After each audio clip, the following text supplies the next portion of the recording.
New York Fries. Share a little bit on what the company is and the origin of how it got started. Yeah, so what the company is we literally serve the world's best loaded fries, fresh cut fries, and hot dogs anywhere you will find.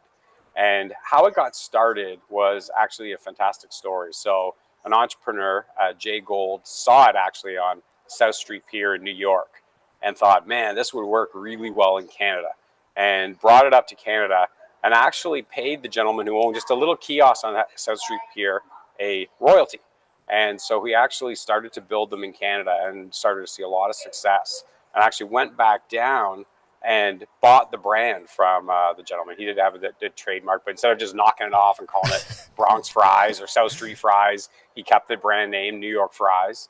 And then it proliferated from there, and we're literally in every mall across Canada, and a famous brand that any Canadian who spent any time in any malls would know New York Fries and loves the brand. And we're also been in the UAE for 20 years and are just starting to expand here in the US and bring the brand back down to its origins in New York, and then expanding from there. How funny is that the brand gets started in South Street Seaport in Manhattan in 1983.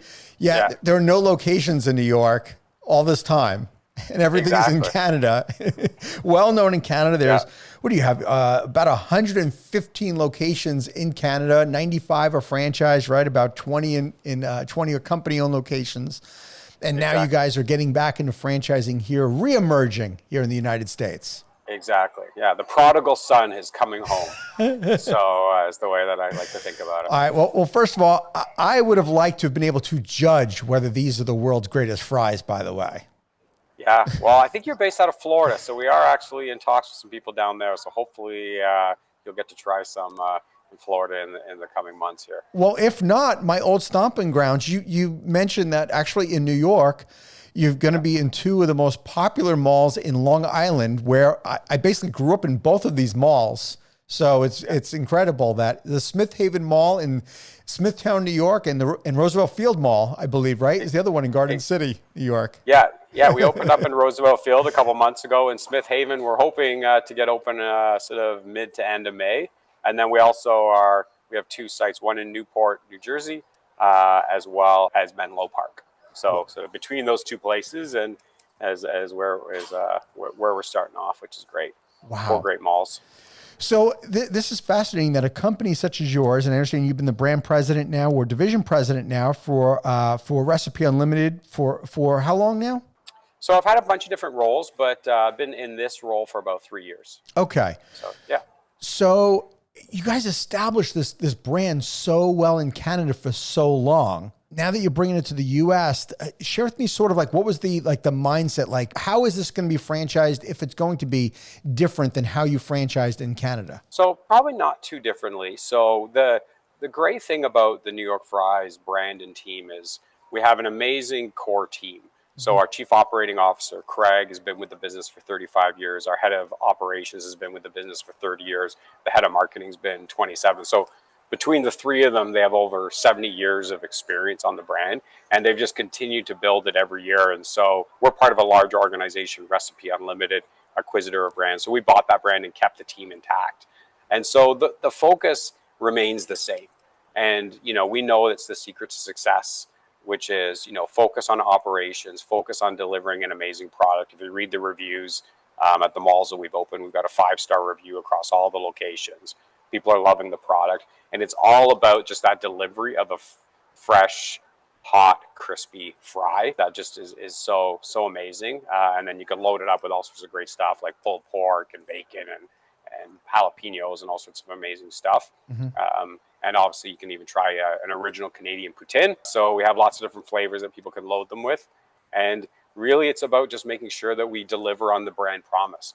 We know that it's a fantastic product. Anyone that tries the product immediately falls in love.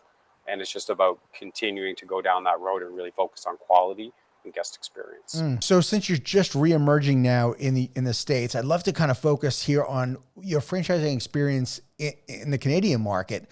So like, who is your typical franchise owner in Canada of a location? Is it a multi-unit operator, or is it a mom and pop opening single units? What is that?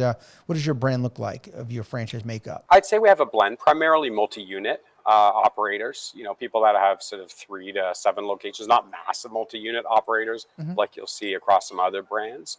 But mainly sort of, I'd say mid-sized multi-unit operators is really the main piece. And it's people looking to be operators, but also looking for an investment, looking to grow, looking to scale. Those are the people that have really found a lot of success in the Canadian market, that have, owned, parts of a city and the malls there within.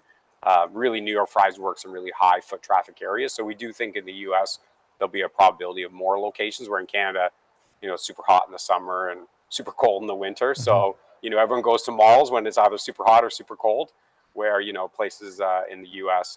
Kind of, south of the Dixon line, where you've got kind of nicer weather year round, we do think there's some opportunity for outdoor malls and different situations like that, where you've got really high foot traffic areas.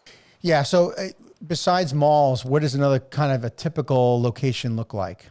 Yeah, I mean, we've got a few street front locations in very high foot traffic areas. We just opened up a new one at an outlet mall, an outdoor outlet mall here in Canada. We really see where New York Fries thrives is it's both a snack and a meal.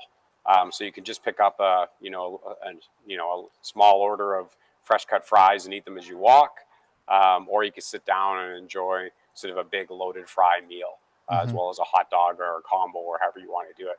So it thrives in environments where, there's lots of foot traffic, and people are having lots of different occasions. We've had them at amusement parks here in Canada, places like that, where people are looking for a snack and a break, and it's worked really well in malls, because people will eat a meal in a mall, but you'll also have the store staff that have 15-minute break and then come get a fry during their break, or whatever it may be, right? So it's worked where it's this sort of versatile brand.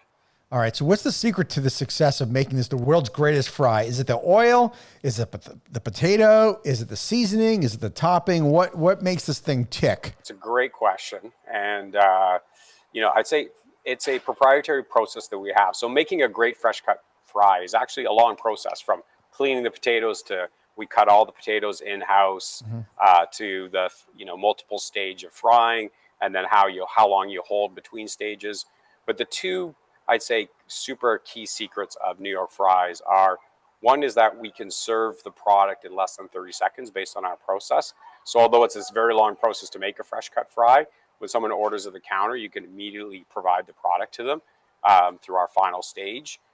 So we have very high speed of service, which is super important, particularly in a mall, as everyone's grabbing food and reconvening at their dining establishment of choice. And the other piece is the quality. So fresh cut fries is actually a bit of an art in terms of the potatoes and the sugar levels in the potatoes. So the operational focus that we have around how the potatoes are shipped to store, the sugar levels of the potatoes, and how they're cared for makes a huge difference on the end quality of the product, as well as we actually cook them in high oleic sunflower oil.